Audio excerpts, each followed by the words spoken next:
Aquí lo interesante del trauma es que hay cosas que precisamente no recordamos, pero no porque no las recordemos no significa que no hayan pasado, ¿verdad? Bien. Y como lo que sucedió en la infancia. Muchos no recuerdan exactamente su infancia y eso es un proceso interesante porque yo he tenido muchos pacientes que no recuerdan su infancia y dirá Freud que cuando no se recuerda, en realidad no es que exista el olvido, sino que es represión. Bien. De alguna forma, dice Freud, no se recuerda porque se repite. Está repitiendo algo de la infancia. Bien. ¿No? Y cuando vengo y mamá me expulsa del canal vaginal, por decirlo de algún modo, me enfrento al yo real. Y el yo real no es cómodo. El yo real no es seguro. El yo real, aquí hace frío, aquí tengo que llorar para que me den comida, etc. Y interesante, ¿no? Cuando la persona se ha sentido en riesgo, el cuerpo recuerda y entonces se cierra. Sí. Y entonces adquiero esto. O sea, porque ahí no pasaba peligro. Nunca ni sabía lo que era hambre. Sí, está bien. Y ahora imagínate, Stalin Bagrov en su último libro, se llama El camino del psiconauta, volumen 1, pues ahí reúne toda su experiencia de vida. Para mí, pues es un maestro que hace todo el recuento y menciona desde las investigaciones que hizo asistidas, cómo las personas tenían reviviscencias acerca de su nacimiento. Y entonces decía, ¿sabes qué? Si tu parto fue complejo, entonces el trauma se va a quedar enraizado. Si de por sí, si no fue complejo, cuando tú sales al mundo del yo real, pues te reciben con una nalgada, ¿no? Sí. Pues para Freud es esa capacidad del yo que tiene para procesar, ¿no? Lo consciente. Entonces el trauma rebasa el yo, por así decirlo, ¿no? Para Jacques Lacan, pues será la cuestión, él dirá que en el trauma hay algo que se goza, hay algo que se repite, pero que se disfruta de alguna forma inconscientemente, y esto genera una culpa en el sujeto, ¿no?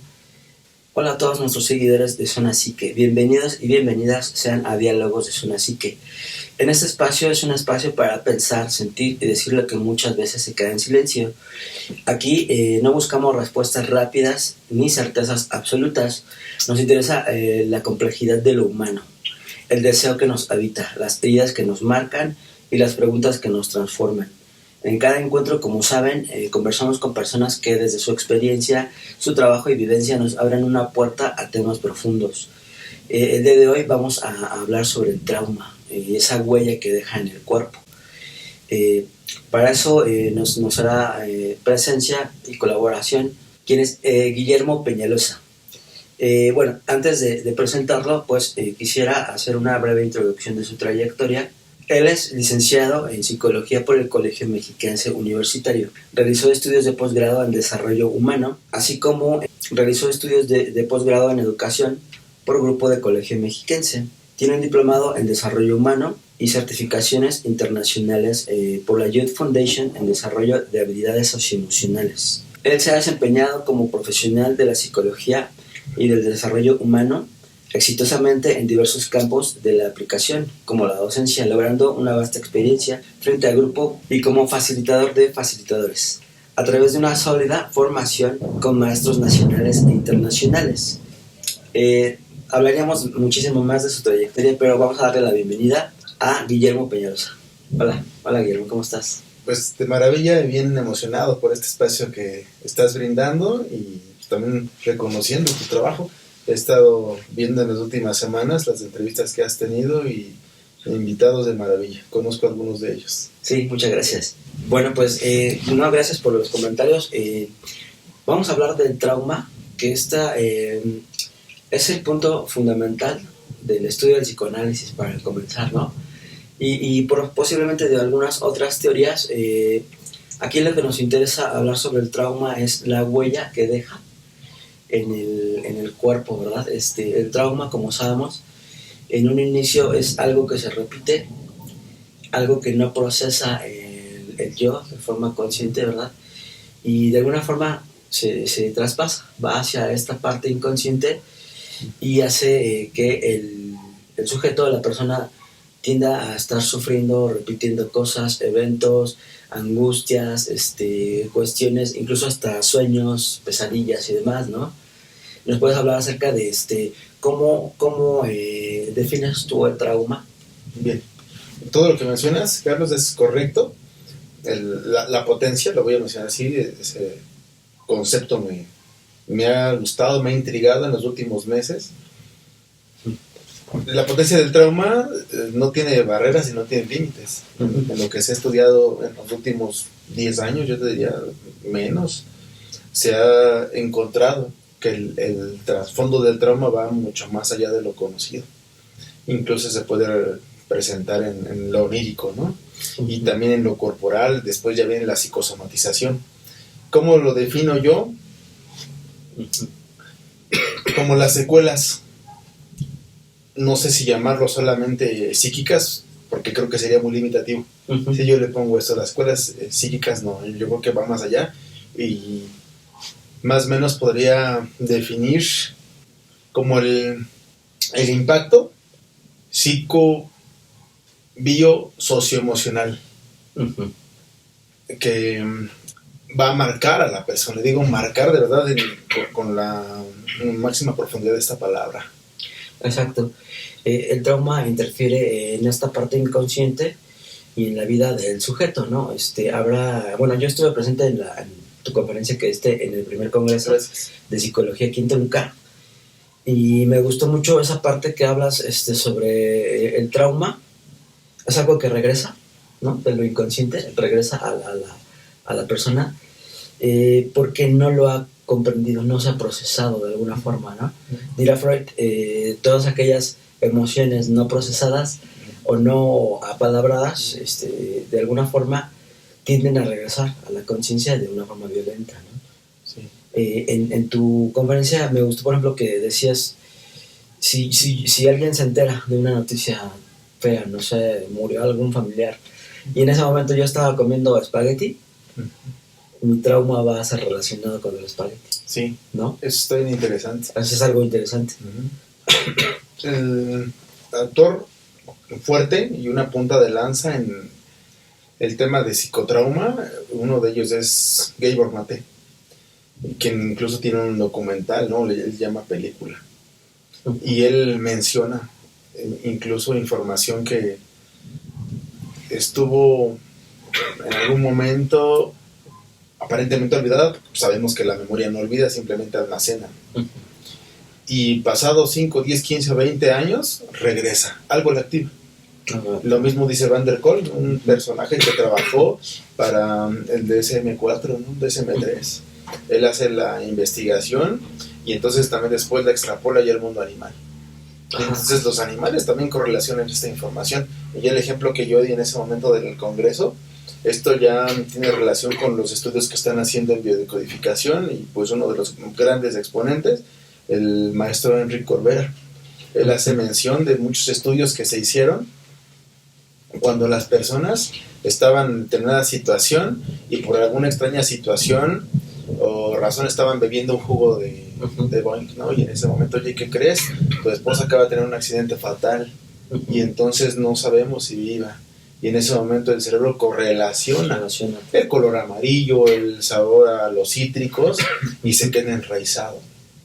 Ese es uno de los primeros ejemplos. Y después, si no se reprocesa la información, en la teoría del procesamiento de la información sabemos, ¿no?, que tiene que tener todo un ciclo y un circuito para que mi psique lo pueda integrar.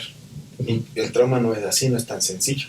Sí, porque tú comentabas en tu conferencia que el psicólogo estudia el trauma desde esa parte, obviamente psicológica, pero que olvida el cuerpo. Bien. ¿No? Entonces lo corporal también tiene que ver con el trauma, porque como bien sabemos, mente y cuerpo están unidos, ¿no? O sea, no podemos hablar de entes separados. Sí. Y esto lo vemos, pues, por ejemplo, con personas que les dan un falso diagnóstico. Oye, ¿tienes alguna enfermedad fuerte?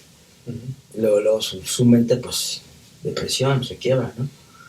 Y después dicen, no, es que fue falso el diagnóstico. Eso esto es interesante.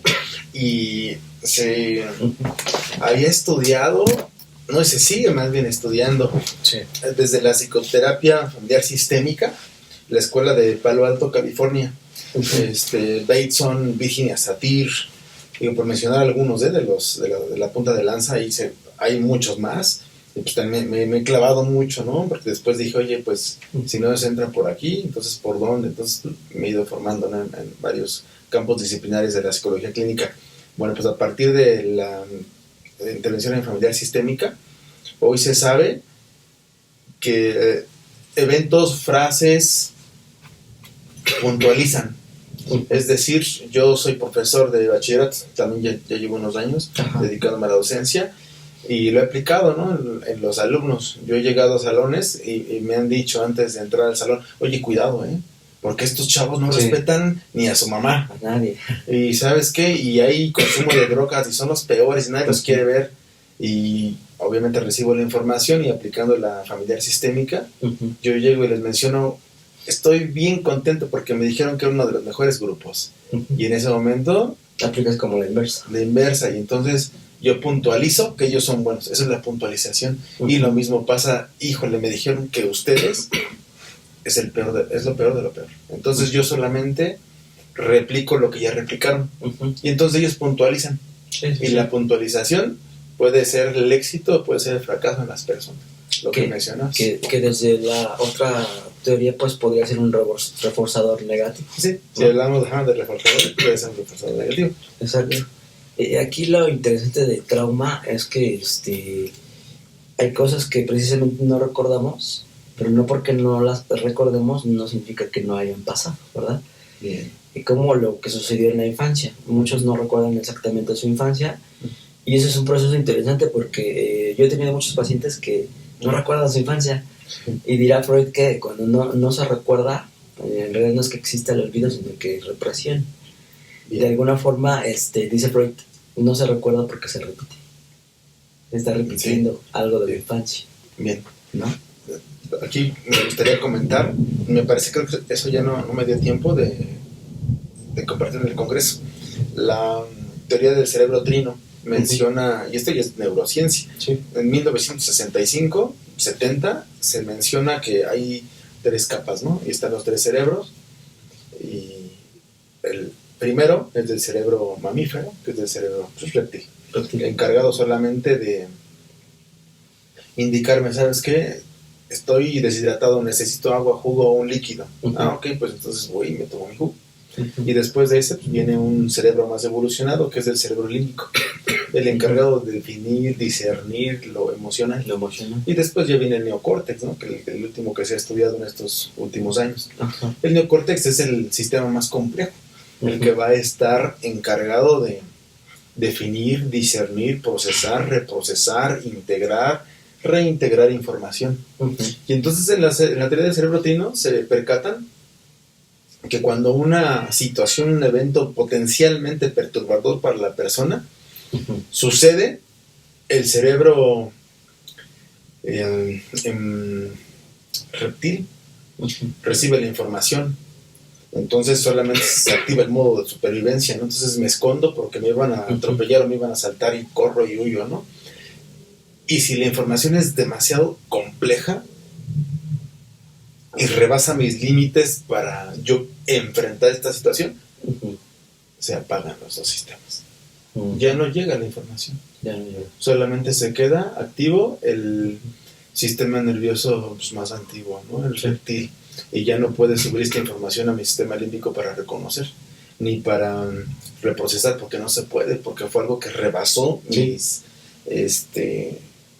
recursos. Y las habilidades que se tenían, ¿no? Y ahora ya se sabe, ¿no? Antes decían, es que en los últimos, bueno, hace unos 30 años no se sabía de esto.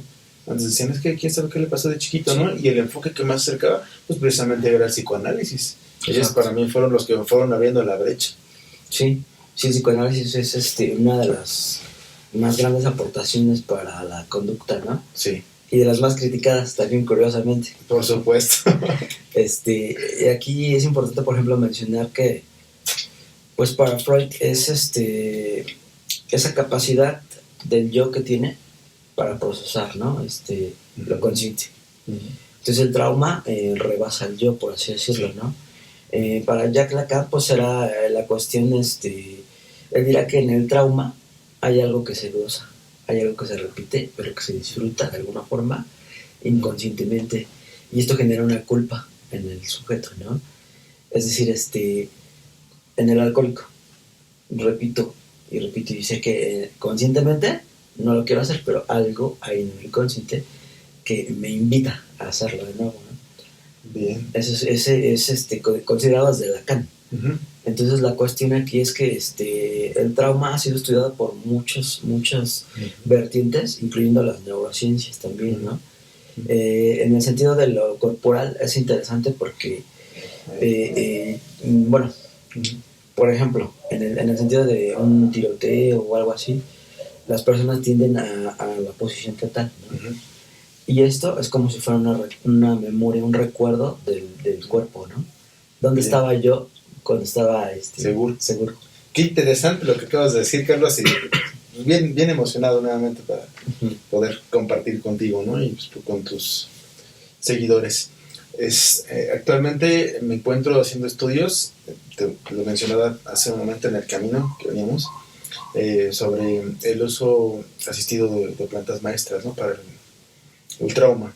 Uh-huh. Y uno de los autores más fuertes en este campo es Stanley Bagroff, uno de los fundadores de la psicología transpersonal, o se le puede llamar incluso como las terapias de tercera generación. Uh-huh. Entonces él hace todo un estudio donde le llama matrices perinatales básicas. Uh-huh. Y entonces él define 4 estadios. Esos 4 estadios, llamados matrices perinatales básicas, mencionan cómo nosotros, cuando nuestro yo era el yo ideal, estamos en el vientre de mamá. Uh-huh. Pues, según el psicoanálisis, el yo ideal es lo más bonito, sí, es lo más placentero, como un yo primitivo, es lo más cómodo, lo más primitivo. Y entonces estoy así. Y cuando vengo y mamá me expulsa del canal vaginal, por decirlo de algún modo, me enfrento al yo real. Y el yo real no es cómodo, el yo real no es seguro, el yo real...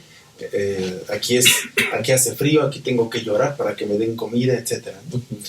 Y interesante, ¿no? Cuando la persona se ha sentido en riesgo, el cuerpo recuerda y entonces se cierra. Sí. Y entonces adquiero esto, o sea, porque ahí no pasaba peligro, nunca ni sabía lo que era hambre.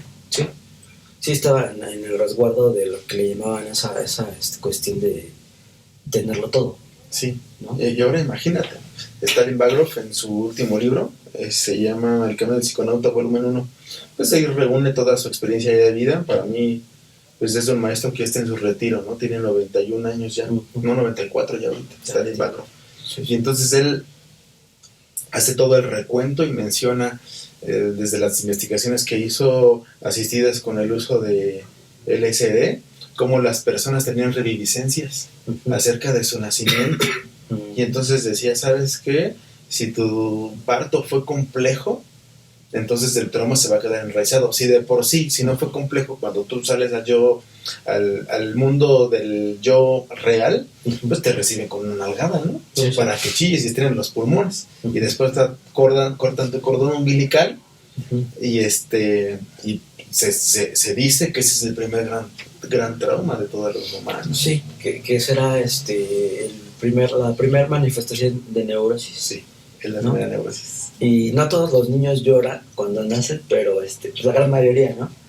Y de alguna forma también está comprobado científicamente, por ejemplo, que si no abrazas a un bebé, no genera la hormona de crecimiento, sí. ¿no?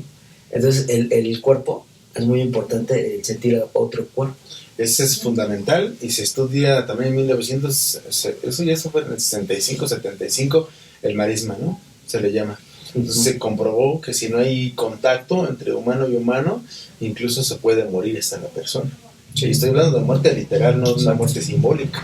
Y ahora, para mí uno de los fundadores y primeros conocedores de qué es lo que puede pasar a nivel corporal, es un muy allegado, un acérrimo, una mente maestra, que fue Wilhelm Reich. Él trabajó junto a Freud muchos años, y estaban en el pleno auge, ¿no? En Viena. Entonces Wilhelm Reich menciona hay algo más que se quedó acá y él empieza a decirles corazas. Y entonces, ok, ¿por qué hay corazas? Y Wilhelm Reich menciona, ¿no? Ocurre algo perturbador en la psique del humano. Y entonces su coraza va a ser en el pecho, y va a ser en la espalda, y va a ser en las piernas. Y después él, funda su escuela, se separa, ¿no? Este quebrantamiento con su maestro, y empieza a fundar en la escuela de bioenergética, que en ese momento se llamaba vegetoterapia. Y ahora, después de él, viene el gran Alexander Loven, que junto con su esposa ellos se encargan de desarrollar ya como tal la bioenergética. Y entonces ellos descubren que toda esa información que estuvo en un momento reprimida se va a quedar ahí como un tapón. Y entonces si yo no trabajo esas corazas, se va a psicosomatizar. ¿Y qué viene después? La enfermedad. Exacto. Es como todo un proceso previo, ¿no? Sí. Que hasta me hiciste acordar de la poesía de Corazón. De Mario Benedetti. Ah, sí, ¿no? Exacto. Ese viene, yo lo leí en échale más fuego, leña al fuego, algo así. Me parece el libro de Benedetti. Y después los poemas, ¿no? Sí, que es uno de mis favoritos. El trauma es importante para el estudio de la conducta porque pues muchos, no saben que lo tienen. No saben por qué repiten las cosas, ¿no? Simplemente sienten un sufrimiento. Bien, hay un concepto y seguramente es tu campo, sabiendo que eres muy allegado al psicoanálisis y te desempeñas en esta área de conocimiento. No esta escuela, no área de conocimiento, es la escuela de psicoanálisis. El concepto se llama, yo lo estoy entendiendo así desde el psicoanálisis, ya que mi enfoque es otro, la compulsión.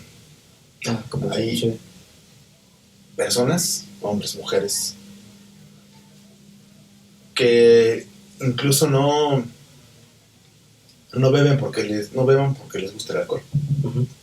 No toman objetos y roban objetos porque les gusta robar. Hay algo que les llama. Sí. Es algo que tiene un trasfondo bien profundísimo, y yo le llamaría todo. Y lo mismo sucede con la ninfomanía. ¿Con la qué? Ninfomanía. Ninfomanía también. Porque hay algo que el cuerpo llama, ¿no? a la acción. Sí. Que Freud lo estudió inicialmente como compulsión a la repetición, y después pues le llamó de otra forma, ¿no? Entonces, de alguna manera, significa que repetimos cosas por saciar algo que no conocemos, ¿no? Sí, y eso es bien interesante, ¿no? Las personas cuando no entienden, pues ellos mencionan, es que estoy loco o me estoy volviendo loca, ¿no? ¿Y qué es lo que hace un acompañante? Yo me autodenomino como acompañante, ¿no? Si se puede llamar de algún modo, sé que hay muchos conceptos, digo, soy acompañante en el servicio que brindo. Si el acompañante tiene la responsabilidad de mencionar, ¿sabes qué? Lo que yo observo es de esto. Sí. Estás repitiendo, pero es que yo sé, pero yo no quiero hacerlo, no quiero hacerlo porque lo haces por compulsión, no es por gusto. Y entonces, ¿por qué? Pues seguramente cuando tomas objetos, entonces es una descarga de adrenalina, ¿no? Ah, por eso sí, con razón ahora tiene sentido. ¿Y por qué me gusta mucho el acto sexual con múltiples parejas? Pues también hay una compulsión. Y lo mismo sucede con la ludopatía y otras cuestiones, ¿no? Hay gente que apuesta y pierde hasta su casa, ¿no? Sí. Hay casos conocidos también de eso, ¿no? Que van a Las Vegas o así y regresan sin un centavo. Y la cuestión es que algo implica en el trauma, en el proceso traumático, algo desconocido, ¿no? Que, Jacques Lacan dirá que el cuerpo, lo inconsciente atraviesa el cuerpo también, y si hay cuerpo, hay goce, dirá Lacan, ¿no? Sí. Hablando de los conceptos de los ludópatas, por ejemplo, se puede entender como adicción, y no tomando como referente la adicción a drogas duras, por ejemplo, o a sustancias, alcohol, ya ves. La adicción tiene múltiples caras, y entonces hoy se sabe que la gente es adicta hasta para ir a la iglesia. Hay gente que es adicta al ejercicio, hay gente que es adicta a las personas. Entonces cuando se llega a niveles más profundos, como decía Lacan, atraviesa el cuerpo, por supuesto, porque no hay una barrera todavía para entender hoy hasta dónde llega el trauma, porque no existe. Así es. Creo yo, todavía se está en pañales, si hablamos de trauma, no hay persona que me diga, es que yo estudié ya el trauma y yo reconozco cuáles son sus impactos y cuál es el daño colateral. No, la verdad es que no existe. Todavía se tiene que estudiar más. Sí, es interesante, por ejemplo, lo que mencionabas del sistema triple del cerebro. Ajá, el triple. ¿No? Esa cuestión es meramente evolutiva, ¿no? Sí. Y de alguna forma muchos neuropsicólogos han llegado a la conclusión que lo más avanzado del ser humano, lo que nos hace realmente avanzados es el lenguaje, ¿no? Y no dista mucho de lo que decía Lacan, ¿no? Somos lenguaje. Sí, ahí para mí es una de las claves de la sanidad en el lenguaje. Si nos damos cuenta, a través de mi palabra yo creo realidades. Y eso lo decía desde el psicoanálisis, ahora lo dice la neurociencia, lo dijo el desarrollo humano, etc. Y para mí se ha minimizado y se ha desacreditado la potencia de la palabra. Exacto. Por eso tiene que ser dicho, lo que no se ha dicho. Si se queda solamente en pensamiento, representa para mí un gran problema. Y me parece que una de las exponentes que más también he estudiado este caso, pues es Carla Costa. Ella menciona, pero di lo que no se ha dicho. ¿Cómo es eso, no? La persona también dice, pero ¿cómo es eso? Y yo pongo un ejemplo. Una amiga mencionaba, es que hace 2 años, mi mejor amigo me dejó de hablar.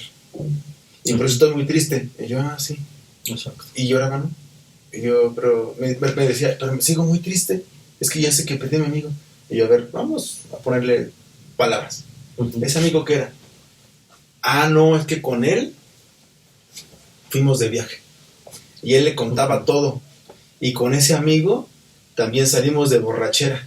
Y con ese amigo también nos hicimos compadres de mis hijos. Ok, entonces no perdiste un amigo.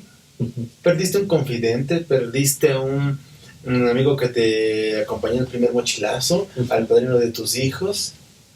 Por eso me duele tanto. Sí, entonces déjame decirte todo lo que está acá en mi mente. Entonces ya cuando fue dicho, también empieza la sanidad. Sí. La gente cuando revela los secretos, sí, exactamente, entra en calma. Por eso Michael Foucault diría que el psicoanalista es como ejerce la función de un párroco, pero en cuestión de lo psicológico. Interesante, ¿no? La filosofía de francés, Michel Foucault. Para mí es uno de los, así pioneros, y que él menciona, ¿no? La deconstrucción. Entonces se tiene que deconstruir, se tiene que redignificar, se tiene que resignificar, como los elementos que han estado en el olvido, que han estado minimizados. Y es interesante esa cuestión, sí, porque él hablaba del poder, ¿no? Sí, las relaciones de poder. Las relaciones de poder. Y es interesante Foucault porque ve el psicoanálisis desde fuera del psicoanálisis. Sí. Que es un aporte, ¿no? Un aporte muy grande. Para mí Michel Foucault se tiene que leer sí o sí. No hay manera. Es como de base. Sí. Después de ahí, pues los más contemporáneos, uno de los que le sigue, y él sigue vivo, tendrá unos 54 años, y es Byung-Chul Han. Seguramente nos fue de Byung-Chul Han, y él menciona la sociedad del cansancio, ¿no? También como las relaciones de poder.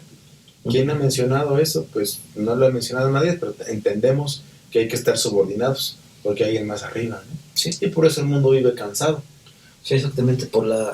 Ya lo hablará Heidegger con la dialéctica de Adamo y el esclavo, y después lo posterior a Lacan, ¿no? Porque la relación siempre va a estar ahí, ¿no? En cuanto amo y esclavo, ambos se necesitan de alguna forma. Sí, creo que es una carretera en doble sentido, ¿no? Coexisten, ¿no? Hoy en día, uno de los traumas más grandes que existe es esto del burning out. Un exceso de trabajo. ¿Qué tema? Yo creo que nos podemos pasar horas y horas hablando de temas, Carlos. El burnout, pues hoy se sabe, ¿no? Que en Japón, como el quemado, ¿no? de China, la gente se ha quedado dormida en la parada del metro, o se quedan dormidas en la calle, pero es del agotamiento. ¿Y quién nos ha vendido eso? Pues para mí nuevas políticas progresistas. Sí. Yo, Y el capitalismo, por supuesto, ¿no? eso que dice, digo, ay, no manches, a mí me llega Y algo que les produce un shock a muchos pacientes que llegan con estos síntomas de trabajo en exceso, me la paso trabajando y quiero un aumento y no me lo dan, y se la pasan así, algo que les digo y que les impacta, no es que no tiene, o sea, científicamente y de todas las teorías no hay solución, ¿no? No tiene una solución, solamente aminora los síntomas. La terapia aminora los síntomas del burnout, ¿no? Entonces se quedan en shock así, ¿cómo crees? Pues a qué vengo, ¿no? Sí, ¿no? ¿Te voy a pagar? Ajá. Sí. No, pues es que somos resultado de lo que ha hecho la sociedad. Eso es gravísimo, lo que estás comentando ahorita. Es algo que ya se ha comentado. Y voy a tomar como referente la Agenda 2030. La Agenda 2030 hoy se vende, híjole, como pan caliente en la primaria, secundaria y bachilleratos. Nosotros somos profesores de bachilleratos desde hace más de 11 años y pues trabajamos en un subsistema pues, grande, ¿no? Y ahí ya de cajón en los módulos socioemocionales, Agenda 2030. Ya llevan todo lo de cambio de pensamiento. Y entonces ahora échale la culpa al ciudadano de que el mundo está contaminado por los plásticos que usa. Pero ¿quién los fabrica? Exacto. Pues ya sabemos, tienen nombre. Sí. ¿Y quién produce las 3.6 toneladas de plástico que están en los mares? Pues ellos. Y entonces nos voltean. Tú tienes la culpa. Sí. Y después viene lo de ser productivo, ¿no? Oye, tienes que ser multifuncional.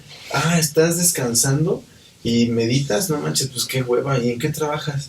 Entonces está demeritado. Y como que lo ven como que, eres el que no está adherido a la sociedad. Sí. ¿Qué decía Foucault? Quien no cabe en este contexto solamente tiene dos caminos, ¿no? O estás en el psiquiátrico o estás en la cárcel o mueres. Exacto. Sí, y Foucault fue muy contundente en eso, ¿no? Sí. Algo interesante, por ejemplo, de esa cuestión es que hoy en día te dicen que no eres importante si no tienes un trabajo, si no tienes tales ingresos, un auto, una pareja, si no has viajado al extranjero. Y esas cuestiones son meramente publicitarias, ¿no? Sí. La publicidad te va a vender todo. ¿Estás cansado? Te vendo unas vacaciones. Te vendo un masaje. Sí, esos estándares que mencionas hoy son los causantes para que la gente entre a este colapso. Porque me estoy esforzando por tener ahora ya no un coche, ahora una camioneta. Exacto. Ahora tengo 2 trabajos. Y después los domingos también voy al golf. Y después también medito y también soy emprendedor. O sea, no manches, ¿dónde te lleva eso? Pues al estrés. Sí. Y después del estrés ya viene la psicosomatización. El colapso del cuerpo. La gente que llega ya después ya consulta es una úlcera gástrica. ¿Por qué? Porque estuviste trabajando en exceso. Y ni siquiera tenías tiempo para procesar la información. Solamente vivías en modo automático. ¿Cómo es este? Me levanto 4 de la mañana y me duermo 11 de la noche. ¿Y tienes vida? Pues solamente trabajo y estas actividades. Entonces no tienes vida. Sí, ¿no? Solamente estás haciendo trabajar. Es como la ardillita que corre en el aro, ¿no? Que me recuerda mucho también esta película Matrix, que en realidad pues dice, son como pilas que la sociedad te extrae energía para hacerlos productivos de alguna forma, ¿no? Sí. ¿Qué obra maestra estás mencionando ahorita, Carlos? Como que todos deberían de tomarse el tiempo, ¿no? De ver lo que menciona Neo. Y él como pues, es el elegido, ¿no? Como tal. Y él descubre, ¿no? Este como gran sistema que manipula y tomando el concepto de alineados, ¿no? Todo. Exacto. Solo obedece, solo di sí y solo di no. Pues, mira, tratamos de dejar semillitas. Exacto. Que es a lo que nos dedicamos, ¿no? Muchos dirán que esa película tiene claves. Demasiado. El psicoanálisis fue, para mí, también uno de los pilares que empieza ya a introducirse a la simbología, a la mitología. Pues el mismo Freud, cuando evalúa por qué eso, es porque, entonces vámonos a los mitos griegos, ¿no? A Yocasta, a su hijo Edipo, etcétera, ¿no? Y no se puede, para mí, no se puede entender el mundo sin el simbolismo. Exacto. Después de ellos, alumnos, y también algunos no son alumnos, otros ya estaban al nivel, o habían llegado un poquito más, toda la escuela del Círculo de Eranos, ¿no? Uh-huh. El maestro Gilbert Durán, por ejemplo, Uh-huh. el mismísimo Joseph Campbell, el mismísimo Mircea Eliade, que ellos fueron los que interpretaron todo esto, ¿no? Y después ya llegan unos más contemporáneos, que es Joseph Campbell, y empieza a hacer ese análisis, porque dice Star Wars. Sí. Star Wars tiene muchísimo. Oye, no manches, ¿no? Y te narra todo el camino que tiene que vivir el héroe, o el camino del guerrero. Uh-huh. ¿Por qué Luke Skywalker? Y dices, oye, no puedes pasar así como que de largo. Desapercibido. Exacto, ¿no? Porque dices, okay, ¿por qué Matrix? ¿Y por qué los nombres? Sí. Pues porque hay algo oculto. Eso ya estaríamos entrando como en temas de los arquetipos. Arquetipal y también del... ¿cómo se llama este concepto? Se me acaba de ir. De conspiranoico. Sí. Sí, y también lo que sí es cierto es que también estamos rodeados de historias, ¿no? Sí. El ser humano no puede vivir sin las historias, porque vemos hoy que esas historias las viven y las reviven en el cine, en el teatro, wow, en las novelas, en las escritas, ¿no? Entonces, de alguna forma, el ser humano necesita esa simbolización. Sí. Si hablamos del interaccionismo simbólico, se estudió precisamente para determinar de qué se agarraba el humano. Uh-huh. ¿De dónde? Pues de un mito, de una imagen, de una historia que llevaba siglos y siglos compartiéndose, ¿no? Y esto hace referencia precisamente pues al campo de la psicología arquetipal. Uh-huh. Y hoy se conoce que la mitología ha formado parte de toda la humanidad, desde la presencia del primer hombre que aparece en el mundo y después toda la evolución histórica que ha tenido el pensamiento, ¿no? Así es. Sigmund Freud decía que los griegos eran tan inteligentes que conservaron los mitos para de alguna forma conservar el conocimiento que tenían sobre la mente, ¿no? Sí. Y lo vemos replicado inclusive en muchas cuestiones, ¿no? En Lacan también retomará algunos mitos griegos uh-huh. que son interesantes, ¿no? Como el de Medea y otros, ¿no? Uh-huh. Y la cuestión de los arquetipos, bueno, es muy profunda, no nos alcanzaría el tiempo, uh-huh. pero dentro de los arquetipos pues está el héroe, ¿no? Uh-huh. Y uno de los arquetipos que no llegó a hablar Carlos Jung y que se nos fue antes uh-huh. fue el del vampiro. Sí, eran sus últimos años de vida uh-huh. cuando se acercaba, ¿no? a estudiar este arquetipo, el vampiro, y también cuando empezó a hablar de las cosas que se ven en el cielo. Exacto. Entonces fueron sus últimos años de retiro, y pues, tomando como base una obra, ¿no? de Campbell, el mito del héroe, ¿no? O el héroe de las mil caras. Uh-huh. Dices bien tú, ¿dónde se ha replicado? En el cine, en la música, en los poemas, en las series televisivas, sí, en las radionovelas. Aquí en México fue Calimán. Sí, ¿no? De ahí viene el concepto que él menciona y le dice el monomito. Uh-huh. ¿Por qué el monomito? Porque según el mito maya de la creación, por ejemplo, Popol Vuh, uh-huh. menciona que hay dos dioses que dicen, ¿sabes qué? Pueblen la tierra, y manda a los hermanos gemelos a poblar la tierra. Pero en el mito mexica también hay unos hermanos que llegan y empiezan a poblar la tierra. Uh-huh. Y después se extingue la humanidad. ¿Por qué? Porque no le rinden culto a esos dioses. Y lo dice el Popol Vuh, y lo dice la historia mexica, y también lo dice el mito católico. Uh-huh. Entonces Campbell dice, solamente hay un mito, solo que tiene muchos nombres. Sí, se repite. Y si vemos Games of Thrones, me parece que en la tercera temporada aparece como tal. Sí, me gustan mucho esas series, la serie de Vikingos también, ¿no? Vikingos es buena, no la he acabado, pero es buena. Sí, es muy buena. Y pues hay muchos arquetipos que se pueden repetir, que incluso, bueno, también lo de la Virgen, ¿no? Uh-huh. En todas las civilizaciones se repite. Existe el entierro femenino, ¿no? Uh-huh. La parte femenina de Dios, ¿no? Sí. Pues esa parte del eterno femenino. Uh-huh. Bueno, es un tema que igual si gustas pues lo podríamos hablar en otra ocasión. Por supuesto. Uh-huh. Que ya como para ir cerrando, esta conversación. No sé, ¿quisieras algunas aportaciones más sobre el trauma? Sí, por supuesto. Era algo bien interesante que se ha investigado. La persona que ha vivido negligencia, lo voy a llamar como tal, porque existe el tema y lo menciona John Bradshaw, que es uno de los pilares en psicología familiar sistémica. Él menciona que la gente que ha vivido negligencia emocional, por ejemplo, que no recibió abrazos, que no estuvo su papá o su mamá al 100% presentes, no le compraron zapatos, no le compraron ropa, no lo mandaron a la escuela a tiempo, le dice la negligencia emocional. O los que fueron violentados cuando se les enseñaban, por ejemplo, las tablas de multiplicar. Estas personas, incluso la neurociencia también ya aporta aquí puntos, estas personas han tenido situaciones complejas en su vida adulta. Una de ellas es que se ha afectado la zona prefrontal. ¿Qué encontramos ahí? ¿No? Las emociones, la toma de decisiones, el discernimiento. Entonces, la gente que estuvo mucho tiempo, meses, con esa negligencia, con ese abuso, tanto físico, económico, sexual, etcétera, cuando enfrenta su vida adulta, no sabe discernir, no sabe decir no.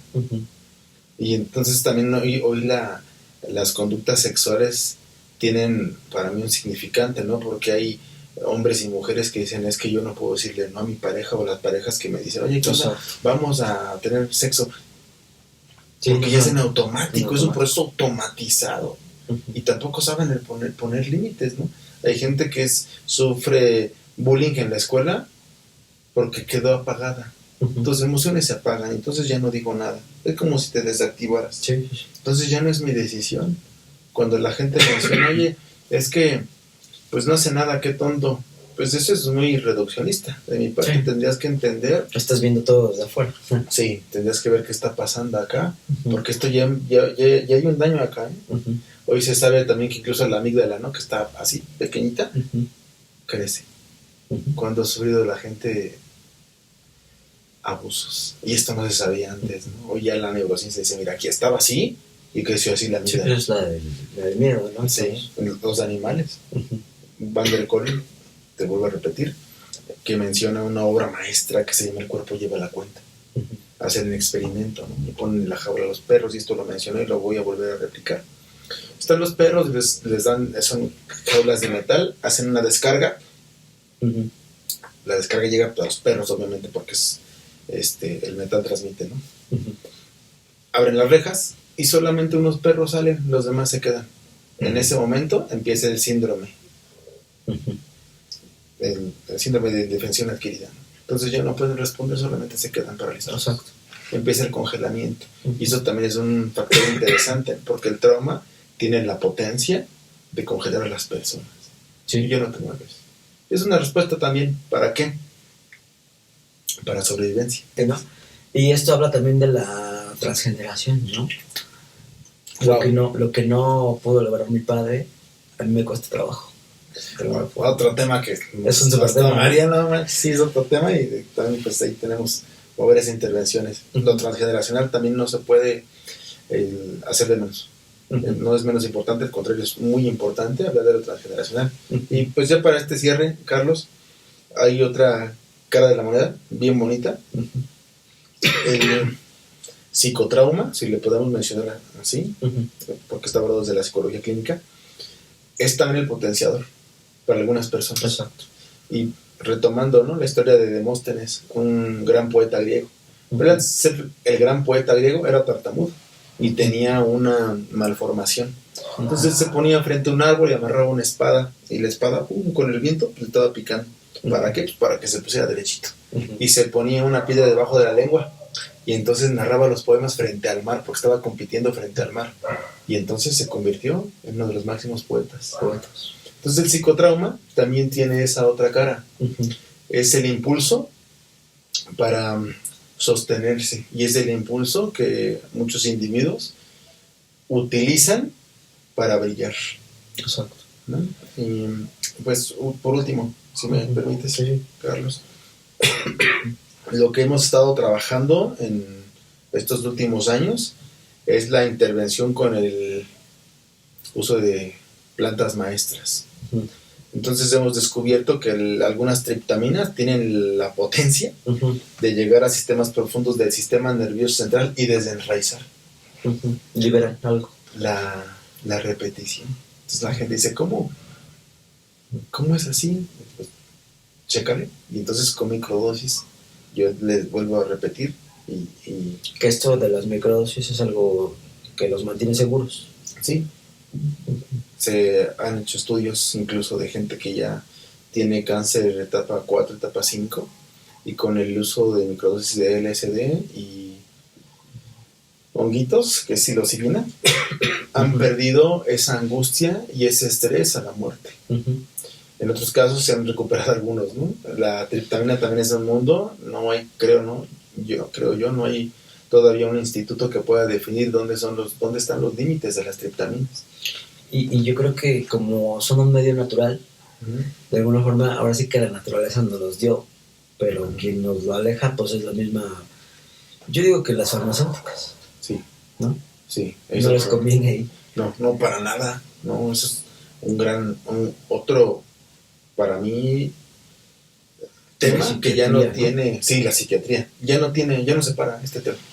Sí. Este tema ya no se va a parar. Uh-huh. Tampoco se puede demeritar, al contrario, en universidades en Inglaterra, uh-huh, en Estados Unidos, sobre todo en Europa, están ya MAPS es el gran instituto, están trabajando uh-huh, ya con el uso de micro y macrodosis de LSD, MDMA, uh-huh, psilocibina, otras triptaminas, pero yo mencioné eso porque estoy estudiando ahorita muy, muy a fondo y estoy interviniendo con algunas personas, más de 33, que han estado tomando, pues les damos seguimiento, ¿no? Exacto. Por supuesto que no soy psiquiatra. En mi defensa, ¿qué puedo decir? Ya se había intentado con todo, ya habían recurrido, no solamente Toluca, sino estados de la República, y no podían salir del trastorno postraumático, ¿no? Uh-huh. Entonces empezamos con microdosis y sí, las personas, oye, algo pasó. Y es que la psiquiatría, pues tiene sus partes positivas y sus partes negativas. Hoy en día, por ejemplo, el TDA, el TDAH, muchos apuestan a que no existe realmente. La ansiedad, ¿no? De alguna forma se manifiesta en el adulto y en los niños. Sin embargo, los psiquiatras tienden a patologizar todo lo de la vida cotidiana, ¿no? Sí. Hace poco, dejé una tarea a los alumnos, imparto clases también en una universidad, y es un video que se llama Desmontar la ansiedad. Uh-huh.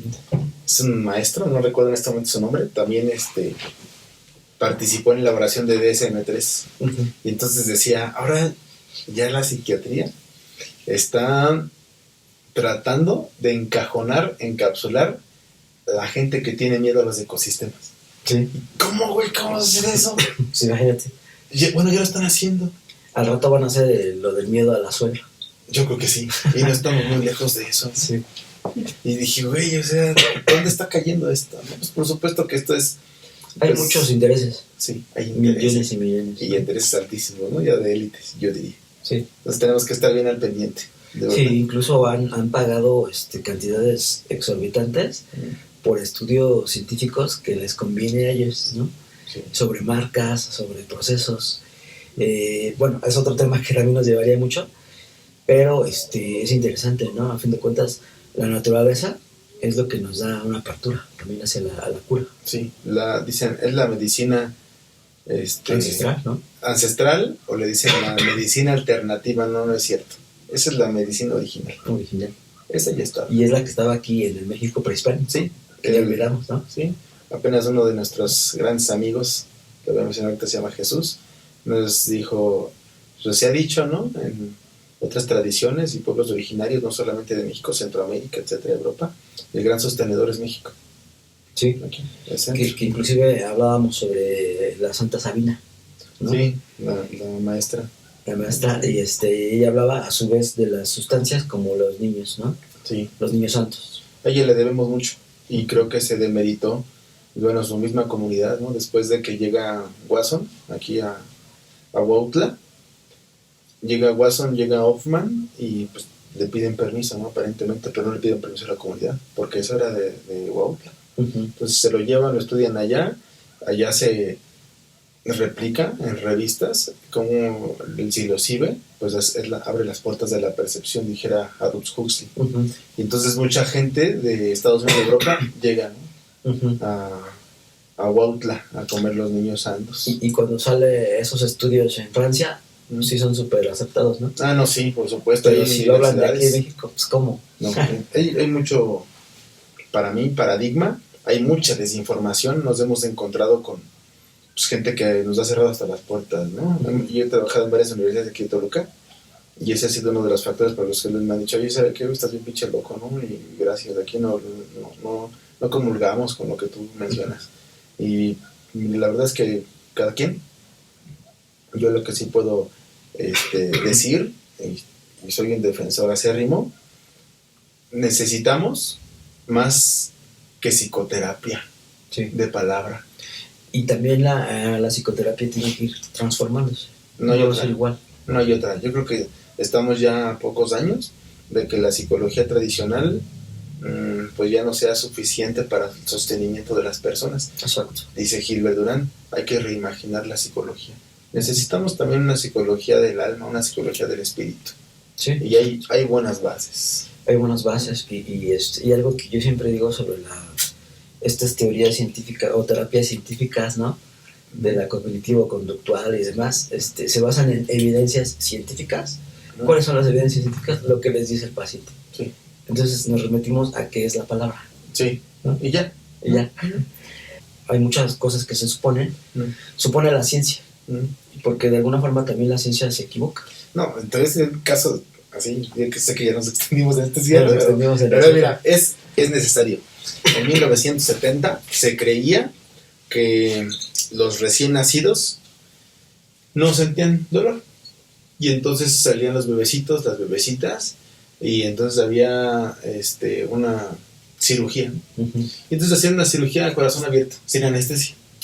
Fuerte. Y entonces también las circuncisiones, ¿no? Eran sin anestesia. En 1970 hasta el 2005, dicen los científicos, no, es que sí sienten. Y no puedes decir eso, pero ve cuántos años estuvo eso, ¿no? Y la idea es que no hay mielina todavía, ¿no? No había mielinización.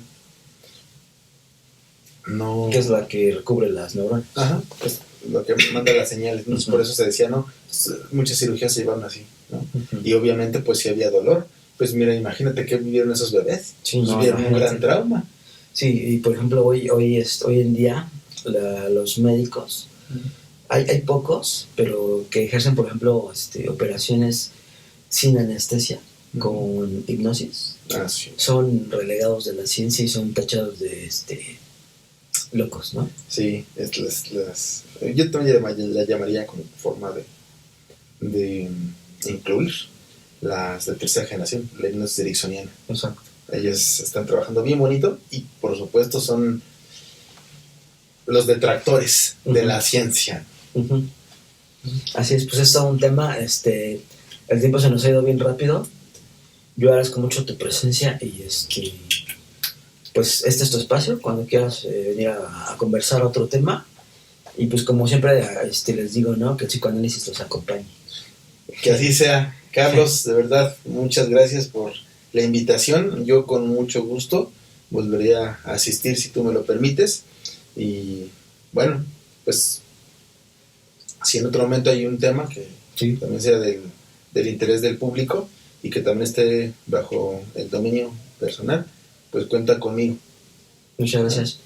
Pues este es tu espacio y pues nos veremos en la próxima. Muchas gracias.